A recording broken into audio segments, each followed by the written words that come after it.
Hi, my name is John Pogas. I'm Parish Council President for St. Sophia, Saints Faith, Hope, and Agape Greek Orthodox Church here in Valley Forge, Pennsylvania. I'm also the Center Director for Focus Philadelphia. Okay, tell us a little bit about, share with us your relationship with St. Sophia, how you got here, and then briefly talk about the Focus Group. Sure. So my wife and I became stewards here at St. Sophia 32 years ago. I know that because our oldest daughter was baptized here, and that's when we started coming here. My wife and I are both heavily involved in the parish, obviously. My wife is involved with Philotochos. I've been on parish council as long as I can remember. I also help with a lot of the other ministries. We lead a team down to Project Mexico every year. I coordinate people from my parish for Focus. Just trying to do my best to serve the Lord. Tell us a little bit about your history. You're a Greek American. You're from Philadelphia originally. Yep. Give us a background about your family story, coming from Greece, establishing himself in Philadelphia, and then out here. So I'm first generation Greek American. My parents came here in the 50s along with my brother. And my sister and I were both born in Philadelphia. My dad had a diner at 15th and Arch. You know, the destiny of all Greeks is to go into the diner business. So, yeah, my dad had a diner in Center City. I know the Greek American Heritage Society did a story about my dad. He was a great guy. He was a war hero. He was a translator for the Greek army. But my wife and I met in college. We both went to Temple University. We've been married for 36 years, it'll be this October. So I grew up at St. George Cathedral, like most Greeks in the Philadelphia area. My parents were very involved in the parish. My mom was involved in Philotochos. My dad helped when he could because he had the diner. But that's where I grew up. My wife and I were married there. My brother and my sister were both married at the cathedral. We buried both of our parents from the cathedral. Met a lot of my friends there. And that really gave me the spirit of service and serving the church and giving back to the church. And here at St. Sophia, you've been a member for quite a while.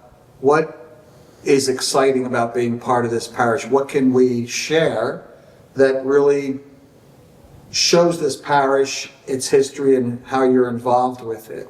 So the parish has a very long and colorful history.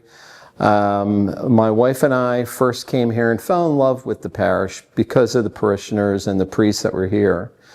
My wife was raised Pennsylvania Dutch. Now she's more Greek than most Greeks.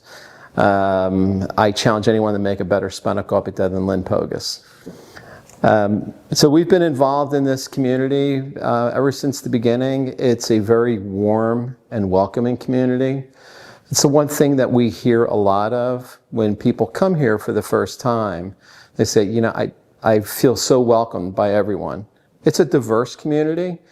There are a number of blended families, a lot of converts. Our own priest is a convert.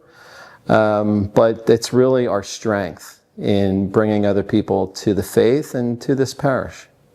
You see me every year at the festival. So I'm constantly out there cooking every day for the festival. But the other real ministries of the church that I'm involved in, Focus, as I mentioned, I'm the Center Director for Focus Philadelphia. Focus is a pan-Orthodox ministry that serves the needs of the less fortunate. We serve food to homeless and folks with food insecurity.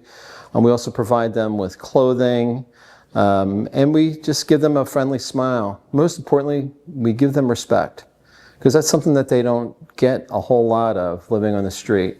We respect them as children of God. We respect them as fellow human beings, and we try to help them in any way we can.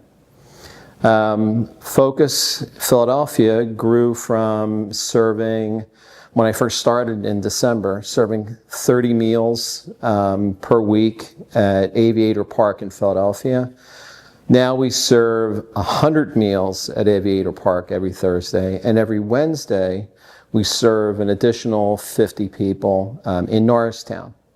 In serving those who are less fortunate, a priest friend of mine in St. Louis once told me the times that he feels closest to God is when he's preparing the gifts and when he hands a sandwich to a hungry person. And that's what I get out of this. I get a lot out of this.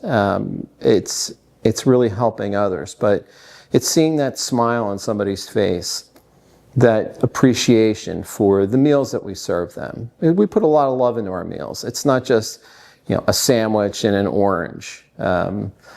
We get pretty fancy in what we serve them, and they appreciate it because, again, it makes them feel loved, respected, and they're very, very appreciative of the work that we do. Project Mexico. You've been doing that for a while now, too. Who's involved with that organization from this area, and how did you come to be in Project Mexico? What was the epiphany or the inspiration? So I heard about Project Mexico from Presbytera Catherine Thornburg. She went on a trip with a bunch of other Presbyteras. She told me about it, and I got really excited about it. I could not wait to go. That was pre-COVID, and then COVID happened, and so a couple years went by. But I kept pushing to make sure that we put together a team. So we've been doing Project Mexico since 2021. We send a team of 10 to 15 people every year, and we build a house for a family that doesn't have one. We get it done in a week. I lead every build team from Philadelphia, mostly from St. Sophia. We have a couple people from other parishes join us, but it's mostly parishioners from here at St. Sophia. So our Greek heritage and how do we preserve it in my family? Very, very proud of both my kids. My youngest daughter actually has her own art company that honors her Greek heritage. She named her son Dimitri, my grandson. So we stay very in touch with our heritage as an integral part of our lives. Faith, heritage, family, those are the things that are really important to all of us. At home, we listen to Greek music.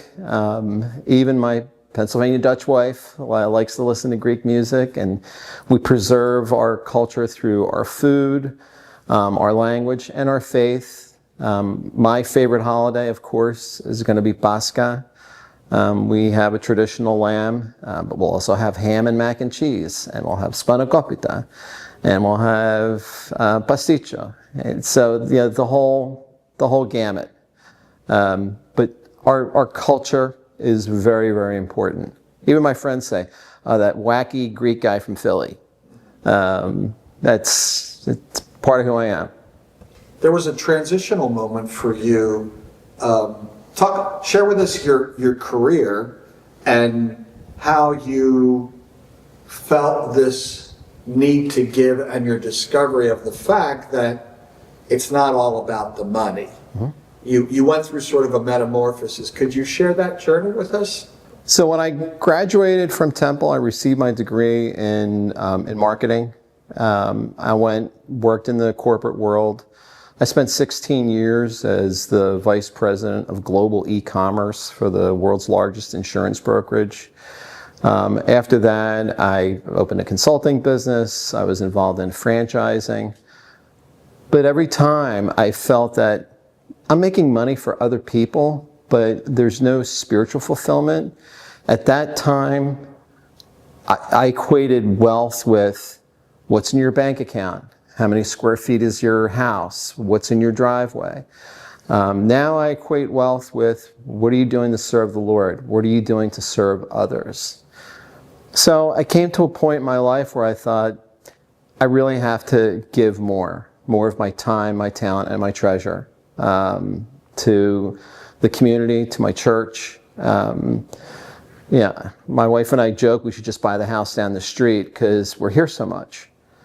But it's my happy place. serving in the church, serving those who are less fortunate, and just spending time here. It's heaven on earth when you go into our church. Is there a philosophy you've chosen to live by or were attracted to now that you're well established in your community, you're with your faith, with your family? Is there some philosophy or some thought you could leave us with? Your time here on earth is limited. Your time in heaven is an eternity. Make the most of your time here so you can have that eternity with the Lord in the kingdom in heaven. One of my favorite Bible verses says, great will your reward be in heaven. We toil a lot here and we give a lot here, but it's that reward in heaven that we really work towards.